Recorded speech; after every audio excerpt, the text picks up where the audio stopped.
un podcast de Cooperativa.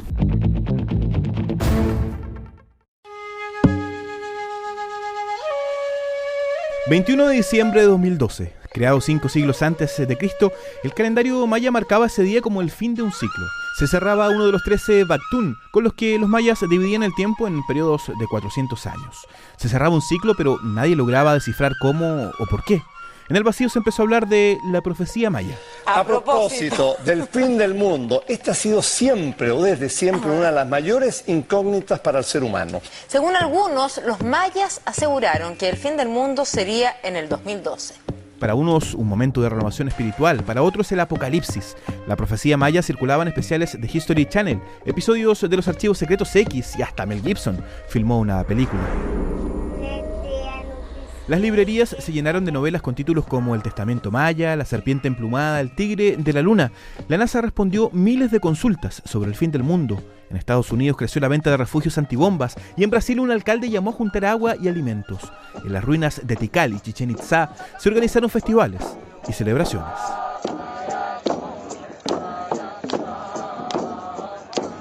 Pero en Chile, la profecía maya daría pie a un crimen y una persecución internacional. Los involucrados decían seguir a un maestro, un músico de 35 años, Ramón Castillo. Se hacía llamar Antares de la Luz. Vamos de inmediato a los tribunales de Quilpué, donde comparecen los 4 detenidos de la llamada secta de Coyihuay.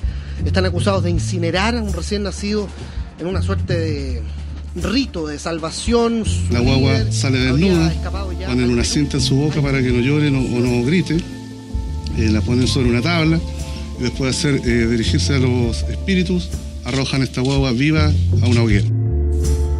Soy Patricio Chacuri, esto es Relatos Policiales. El capítulo de hoy, Coyihuay.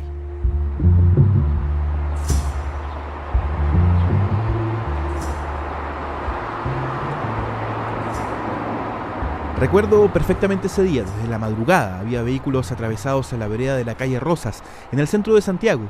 Una aglomeración importante de gente, periodistas, camarógrafos, un enredo de micrófonos y cables, todo rodeado de policías. Eran cerca de las 9 de la mañana y varios estábamos ya impacientes. Esperábamos la salida de los primeros detenidos de la llamada secta de Coyihuay. ¿Es verdad que pertenece a una secta? ¿Se trata de una secta? ¿Qué pasó con el bebé? A fines de abril de 2013, el país se sorprendió ante la crueldad del crimen del que se les acusaba. Un grupo de jóvenes profesionales, provenientes de sectores acomodados, integraban una secta en la cual un recién nacido había sido quemado vivo. Empezó a circular en los medios el nombre de la secta de Coyihuay y de su líder, Ramón Castillo, apodado Antares de la Luz. Este es el homicidio y el parricidio más brutal y más abominable que me ha tocado ver desde que hoy día soy director del Servicio Nacional de Menores. Es obligación para nosotros. Según la reconstrucción hecha por los forenses, Ramón Castillo Gaete había estudiado en Santiago, en un liceo en Las Condes y en un colegio de La Reina. Fue líder scout y abusó del alcohol y las drogas en su adolescencia. Pero a los 20 años, Castillo Gaete vivió una transformación que sorprendió a su propia familia. De un momento a otro, abandonó las drogas, se desintoxicó para dedicarse a la sanación. Tocaba el charango y otros instrumentos, a veces en las micros, estudió música en el pedagógico y se integró a un grupo folclórico llamado Amaru, que así suena.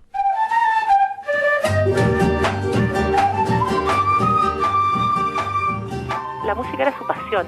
Él proviene de la comuna de Peñalolén, donde además en esa época había un contexto cultural muy fuerte ligado al nuevo canto, donde el tema de la política era un tema que estaba dando vuelta. Entonces las iglesias también eran una instancia muy importante desde donde hacer acción política desde el canto y la música. Y a Antares eso le gustó mucho. Y cuando empezó a integrar este conjunto a Amaru, que a él le costó mucho en el fondo entrar al grupo porque él era el que menos estudios tenía hasta ese momento, en ese grupo, que era un grupo de músicos súper talentoso, que no tenían nada que ver con la secta, y que nunca tuvieron nada que ver con esto, y que de hecho cuando salió el tema ellos estaban como bastante afectados porque sentían que la imagen de ellos había sido de alguna u otra manera contaminada con este relato, ¿no?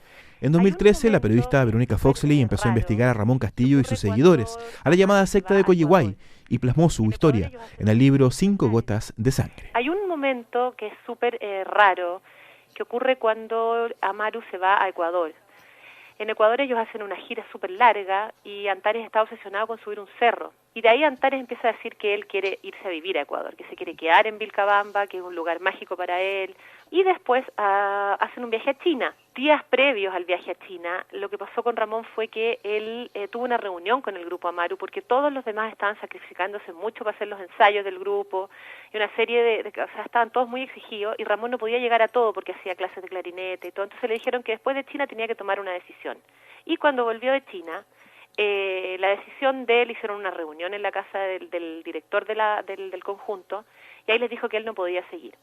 Cuestión es que cuando Ramón se va de la casa, todos lo despiden, y cuando se va se quedan los músicos ahí conversando, y el dueño de casa dice, este compadre está completamente loco, y le dicen, ¿pero por qué? Porque me dijo que él tenía un ser en su interior, y para eso me mostró una foto que se había tomado con una máquina fotográfica donde mostraba la zona de las costillas, y le preguntaba, ¿ves que ahí está el ser que me está haciendo daño?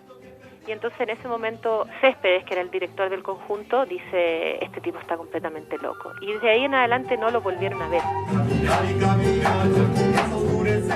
Ramón Castillo se había transformado, exigía que lo llamaran Antares de la Luz, volvió a Vilcabamba, Ecuador, y tomó el aspecto de un gurú. Se rapó y se dejó crecer la barba. Para 2008 ya reunía a personas en el Cajón del Maipo hablando de sanación y autoconocimiento. Algunas de ellas se convirtieron en sus discípulos. Decía que serían los guerreros con quienes se enfrentaría a las fuerzas del mal. Castillo decía que juntos podrían sobrevivir al fin del mundo, que fechó, como los mayas, el 21 de diciembre de 2012. Entregaba un taller con herramientas de meditación como cualquier otra, y ese taller uno trabajaba con su ser interno, una especie de versión morbosa de lo que es el alma, según lo que pienso yo hoy día. El realizador audiovisual Pablo Undurraga fue uno de los primeros seguidores de Castillo. Terminaría convirtiéndose en su mano derecha. Como él, publicistas, actrices, azafatas, ejecutivos bancarios, adultos jóvenes, profesionales, se sumaron al grupo. Algunos de sus nombres llegarían poco después a las páginas policiales: Natalia Guerra, David Pastén, Carla Franchi, Francisca Ceroni, Carolina Vargas, María del Pilar Álvarez y Josefina López. Son personas que han tenido en algunos momentos mucha vulnerabilidad emocional y espiritual, gente que anda en una búsqueda, entonces de repente se encuentran con este becerro de oro que les promete, en el caso específico de Antares, que les promete la libertad, que les promete el paso a la salvación después del 21 de diciembre. Bajo el nombre de Antares, Castillo prometía despertarlos a una realidad donde él era el Dios. Junto a él sobrevivirían al fin del mundo. Decía también ser el paralelo astral de Barack Obama, de Shakira, Chayanne, Maradona y el Flaco Spinetta. Castillo siguió el modus operandi habitual de una secta: control total sobre el grupo, abuso sexual de las mujeres, exigía dinero y financiamiento, les ordenaba asesinar a sus mascotas, decidía qué podían ver en televisión. La desobediencia era castigada con golpizas. Decenas de personas se sometieron voluntariamente a las prácticas de Castillo.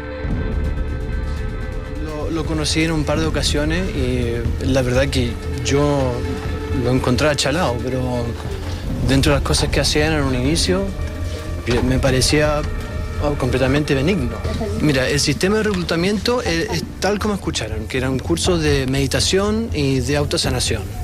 Y me imagino que la gente que se encontraba más expuesta a las ideas de este tipo se vieron enganchados. ¿Tú sabes que él se fue? ¿Sabes dónde está? Solo sé que se fue. No tengo idea dónde está. Las alucinaciones a través del consumo de ayahuasca formaban parte de los rituales de purificación que ofrecía Castillo.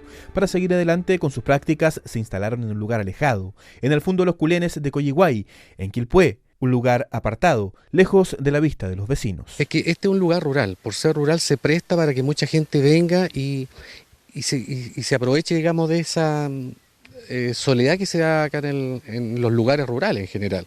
Entonces acá los vecinos están a 500 metros. Se hacían reuniones en la parcela donde se juntaban gente a seguir un curso determinado, pero recordemos que hoy en día las sectas en Chile no son sancionadas solamente por ser sectas, sino que tienen que cometer algún delito para que nosotros podamos actuar. Pero ese delito del que habla la policía estaba próximo a ocurrir. La noche del 25 de septiembre de 2012, una de las integrantes del grupo de Castillo, cuya identidad permanece en el anonimato, llegó en bicicleta hasta la 16ª Comisaría de Carabineros de La Reina. Confesó ser parte de una secta, pero su temor era otro. Un bebé estaba por nacer y el plan del líder, de Castillo y sus discípulos, era asesinarlo en un rito. Pero la denunciante dice que Carabineros no tomó en serio la advertencia. Mientras eso ocurría en La Reina, una de las integrantes del grupo, Natalia Guerra, permanecía encerrada en una casa de los Andes. Estaba embarazada. pero la obligaron a ocultarle todo a su familia. Les dijo que se iba de viaje, a recorrer Sudamérica. Castillo, o Antares, era el padre del bebé y había sentenciado que estaba maldito. Y en una toma de ayahuasca él decía que la guagua que tenía la Natalia dentro era Lucifer. Según los testimonios que permitieron reconstruir el caso, una vez que naciera el bebé, tomaría el nombre de Jesús y sería sacrificado en un ritual.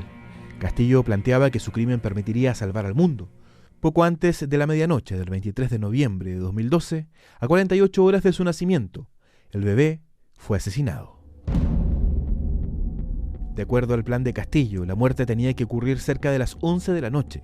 Hicieron fuego en un forado en la tierra y sobre él pusieron una tabla en la cual amarraron al niño. La policía encontraría como evidencia del crimen 5 gotas de sangre y parte del hueso de la pelvis del recién nacido. La guagua sale desnuda, ponen una cinta en su boca para que no llore o no grite, la ponen sobre una tabla y después de dirigirse a los espíritus, arrojan esta guagua viva a una hoguera. El asesinato de Jesús Guerra impactó a los integrantes del grupo, que de ahí en adelante esperaron en Coyihuay la llegada del 21 de diciembre, tomando ayahuasca, hasta que llegara el fin del mundo. Pero lógicamente, el fin del mundo no llegó. Cuando no pasa nada, cuando empiezan a pasar las horas, Antares se desespera. Había mucho silencio, nadie se atrevía a preguntar nada.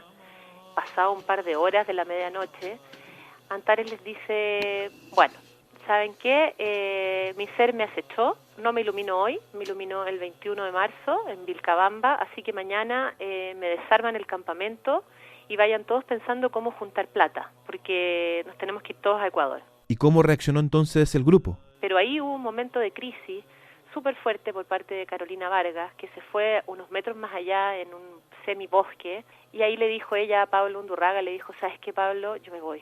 Esto no puede ser. En algún momento algunos de ellos estaban indignados, sí. Josefina López, por ejemplo, según lo que yo pude recabar entre los testimonios, estaba muy ofuscada. Pablo Undurraga seguía confundido, seguía todavía sin entender mucho. La más enojada de todos era Carolina Vargas, que ese día 22 de diciembre ella decía que se quiere ir de la secta y que no quiere volver nunca más. Y el resto estaba como en una especie como de shock. La secta empezaba así a desmoronarse. Días más tarde, 2 de sus integrantes, Pablo Undurraga y Carolina Vargas, escaparon al sur. Pasaron varios meses antes de que se entregaran a la policía.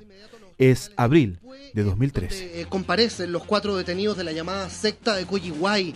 Están acusados de incinerar a un recién nacido en una suerte de rito de salvación. Su líder habría escapado ya al Perú. Hay conmoción en la zona, ¿cómo no? Así comienzan las primeras detenciones de los miembros de la secta que habían estado en Coyihuay la noche del homicidio. Castillo entonces huye. No se conoce su dirección hasta el 1 de mayo, cuando el caso traspasa las fronteras de Chile. El caso de la secta de Coyihuay había llegado hasta el Cusco, en Perú. Buenas tardes, para informarles a esta hora la ratificación por parte de la Policía de Investigaciones de Chile que el cuerpo sin vida que fue encontrado en el Cusco, esto en Perú, corresponde efectivamente a quien era sindicado como líder de la denominada secta de Coyihuay. Hablamos de Ramón Castillo. Se han dado antecedentes. Él ya se había visto absolutamente perseguido y acorralado. Como la casa en la que él se suicidó es una casa que le llaman la casa fantasma, es una casa que tiene al interior de ella muchas leyendas de asesinatos, de muertes. Lo que a mí me decían los investigadores peruanos y el fiscal peruano Wesley Astete, que en realidad lo que ellos habían leído desde sus culturas así milenarias, lo que ellos entendían es que Ramón había escogido este lugar para darse encuentro con sus propios demonios, los demonios que habitaban en esa casa y que en ese momento le hicieron el combate final al demonio en el que se había convertido él. Se declara que se condena a la acusada. David Pastén, Carla Franchi, María del Pilar Álvarez, Carolina Vargas y Josefina López fueron condenados a 3 años de libertad vigilada como encubridores del homicidio de Jesús Guerra. Pablo Undurraga y Natalia Guerra fueron condenados a 5 años de cárcel por homicidio calificado. Pero Guerra permaneció 2 años escapando de la policía. Fue detenida en julio de 2019. Ingresó en medio de gritos a la cárcel femenina en San Joaquín. Según reportes de Gendarmería, solo se calmó al ingresar a su celda. Se sentó en el suelo en silencio. Se puso a meditar. Tiene una orden de prisión pendiente por delito de parricidio. Usted tiene derecho a ser asistido por abogado, tiene derecho a guardar silencio, tiene derecho a tener todas las comunidades y ocupaciones compatibles a sus facultades. El caso de Coyihuay motivó en 2013 la creación del Grupo de Análisis e Intervención Antisectas de la Policía de Investigaciones. Su primer catastro cifró en 340 las sectas en el país, 80 de ellas potencialmente peligrosas.